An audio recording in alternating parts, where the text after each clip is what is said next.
আব্বা কে? আব্বা আর কি হবে, যা হবে তো হয়েই গেছে। আব্বা গো, যা কিছু আজকে ঘটেছে সব আমার জন্য আব্বা।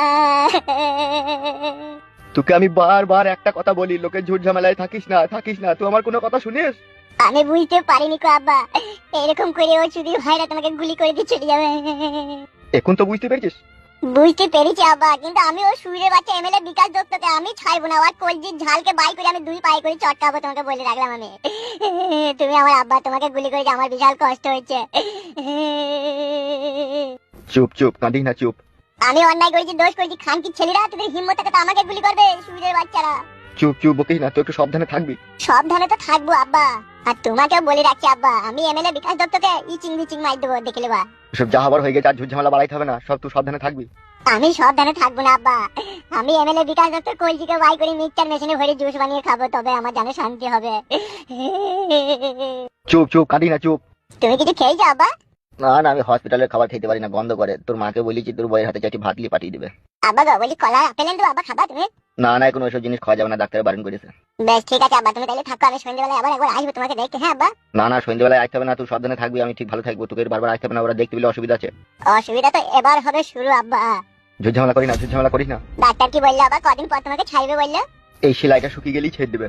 তোমার বিশাল কষ্ট হয়েছে বলো আব্বা, গুলিটা যখন তোমার বুকে ঢুকে গেছে। আমি বাপ, তুই আমার ছেলে, তুই জেনে আমি হাজার কষ্ট সহ্য করবো রে বাপ, কিন্তু তোর কিছু হইলে আমি সহ্য করতে পারবো না, বুঝলি বাপ? সেই জন্য বলছি ওসব ঝুট ঝামেলা করিস না, তুই নিজেকে সাবধানে রাখবি, বুঝলি তো? চারিদিকে আমাদের শত্রু এখন বেরিয়ে চলেছে। বেশ ঠিক আছে আব্বা, তুমি বেশি কথা বলো না, তাহলে আমার বুকে যন্ত্রণা করবে। আমি আসছি আব্বা, হ্যাঁ তুমি তাহলে থাকো। বেশ ঠিক আছে, যা।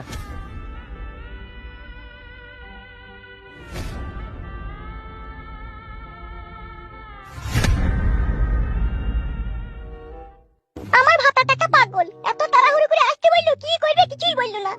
মাকে বললাম না, মা আবার আমার জন্য কি চিন্তা ভাবনা করবে কি জানি। ফোনে বললেই তো পারতো, এত তাড়াহুড়ো করে ডাকলো কেন ও আমাকে? চলে এসো তুমি? হ্যাঁ চলে এসেছি। কি ব্যাপার, কি এত তাড়াহুড়ো করে আসতে বললে তুমি? তাড়াহুড়ো আবার কি? আমি তোমার স্বামী, তুমি আমার বউ, আমি দেখেছি তুমি এসেছো।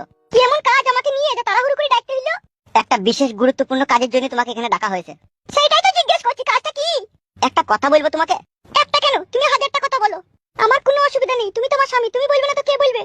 তাহলে অত যখন ভালোবাসো, অত যখন বিশ্বাস করো, তখন আবার অত চিন্তা কিসে তোমার? শুনো, চিন্তাটা আমাকে নিয়ে নয়, ঠিক আছে? আমি যে বাড়ি থেকে চলে এসেছি, কাউকে কিছু বলে আসিনি, ঠিক আছে? তাহলে আমাকে বাড়িতে ওরা খোঁজাখুঁজি করবে না বলো? সে তোমার অত চিন্তা নাই, আমি ফোন করে শাশুড়ি মাকে বলে দেবো, আমার বউ আমার কাছে আছে। বেশ, সে না হয় বলবে, তা বলো এখন কেন তাড়াহুড়ো করে ডাকলে সেটা বলো। কি হইলো বলো, বুবার মতো চুপ হয়ে গেলে কেন তুমি? কি গো, তো হুট কোথায় কেন, বললো কেন? বলবো, কিন্তু